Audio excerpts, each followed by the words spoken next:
Hi everyone, welcome back to my channel. This is Prasad. ఈరోజు మనం money ఎలా saving చేయాలో చూద్దాం. ఒక కామన్ మ్యాన్ తన జీవితాంతం కష్టపడ్డా కూడా చివరకు కామన్ మ్యాన్గానే మిగిలిపోతున్నాడు. దానికి కారణం వెల్త్ క్రియేషన్ని ప్రాపర్గా ప్లాన్ చేసుకోకపోవడమే. మనీ సేవింగ్స్ అనేది వెల్త్ క్రియేషన్ యొక్క ఫస్ట్ స్టెప్. మన శాలరీని ప్రాపర్గా మేనేజ్ చేసుకోకుండా వచ్చినదంతా ఖర్చు పెట్టుకుంటూ పోతే ఫ్యూచర్లో చాలా ఇబ్బందులు ఎదురవుతాయి. దీనికి బెస్ట్ ఎగ్జాంపుల్ మనం కరోనా కాలంలో సోషల్ మీడియాలో చాలా కథనాలు చూశాం కదా. జాబ్ లేక ఫైనాన్షియల్గా ఎలా ఇబ్బంది పడ్డారో, అదే మీరు మీ శాలరీని ప్రాపర్గా మేనేజ్ చేసుకొని కొంత అమౌంట్ని సేవ్ చేస్తే ఫ్యూచర్లో ఎలాంటి ఆర్థిక ఇబ్బందులు రాకుండా ఉంటాయి. ఫస్ట్ అసలు సేవింగ్ ఎందుకు చేయాలో చూద్దాం.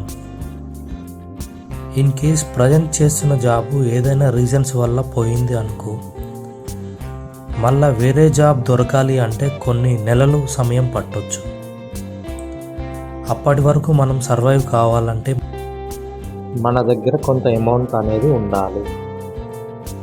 ఇన్ కేస్ మన దగ్గర అమౌంట్ లేకపోతే బ్యాంకు నుండి లోన్ తెచ్చుకున్నా కానీ లేదా బయట అప్పు చేసినా కానీ వాటిని తీర్చాలంటే అసలు ప్లస్ ఇంట్రెస్ట్ రెండూ పే చేయాలి.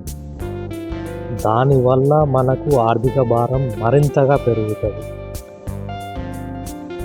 అదే మీరు ప్రతి నెల కొంత అమౌంట్ని సేవ్ చేస్తూ వెళ్ళారనుకోండి, ఇలాంటి పాండమిక్ సిచ్యువేషన్స్ వచ్చినప్పుడు మనం ఈజీగా సర్వైవ్ కావచ్చు.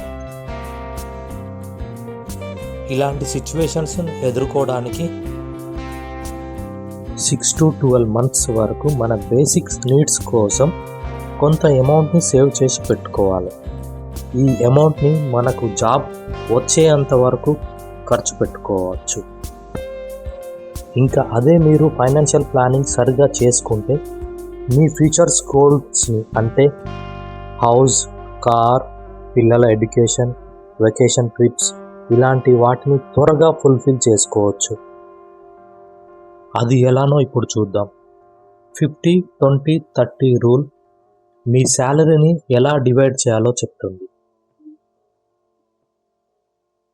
మీ గ్రాస్ ఇన్కమ్ నుంచి డిడక్షన్ని తీసేస్తే బై హ్యాండ్ వచ్చేదాన్ని నెట్ ఇన్కమ్ అంటారు. ఆ నెట్ ఇన్కమ్ని 3 పార్ట్స్గా డివైడ్ చేయాలి.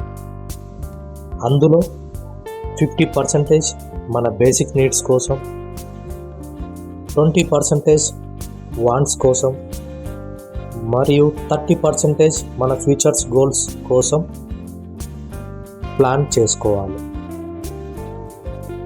మన శాలరీలో 50% నీడ్స్ కోసం కేటాయించాలి. నీడ్స్ అంటే ఇవి కంపల్సరీ కావాలి అని అర్థం. అవి monthly grocery, house rent, insurance, utility bills like power, gas, water, ఇంకా హెల్త్ కేర్ లాంటి వాటి కోసం ప్లాన్ చేసుకోవాలి. మన లైఫ్లో ఎలాంటి ఇన్సూరెన్స్ కావాలో తెలుసుకోవాలంటే పైన ఉన్న ఐ బటన్ని క్లిక్ చేయండి. 20% వాంట్స్ కోసం కేటాయించాలి. వాంట్స్ అంటే ఇవి కంపల్సరీ కాదు, ఇవి కంఫర్ట్ అండ్ అప్గ్రేడ్ కోసం మాత్రమే. ఇవి షాపింగ్స్ అంటే clothing, jewellery items, restaurant bills, travelling ఇంకా హ్యాపీనెస్ కోసం మాత్రం వీటిని ఉపయోగించాలి. 30% కంపల్సరీగా సేవింగ్స్ కోసం కేటాయించాలి. వీటిని మ్యూచువల్ ఫండ్స్ కోసం, ఫిక్స్డ్ డిపాజిట్స్ కోసం, ఎమర్జెన్సీ ఫండింగ్ కోసం ప్లాన్ చేసుకోవాలి. ఇప్పుడు ఒక ఎగ్జాంపుల్తో చూద్దాం. మిస్టర్ ఎక్స్ యొక్క నెట్ ఇన్కమ్ 50,000 అనుకుంటే అందులో బేసిక్స్ నీడ్స్ కోసం 50% అంటే 25,000, వాంట్స్ కోసం 20% అంటే 10,000, సేవింగ్స్ కోసం 30% అంటే 15,000గా డివైడ్ చేయాలి. ఇలా చేస్తే మీ ఫ్యూచర్ గోల్స్ అన్నీ త్వరగా ఫుల్ఫిల్ చేసుకోవచ్చు. ఇంకా మీ లైఫ్ చాలా బ్యూటిఫుల్గా ఉంటుంది. సేవింగ్స్తో పాటు లైఫ్లో ఎంజాయ్మెంట్స్ కూడా ముఖ్యమే కదా. మీరు కొన్ని నెలలు ఈ రూల్ని పాటించి చూడండి, మీ లైఫ్లో తప్పకుండా చేంజెస్ వస్తాయి. Thank you very much.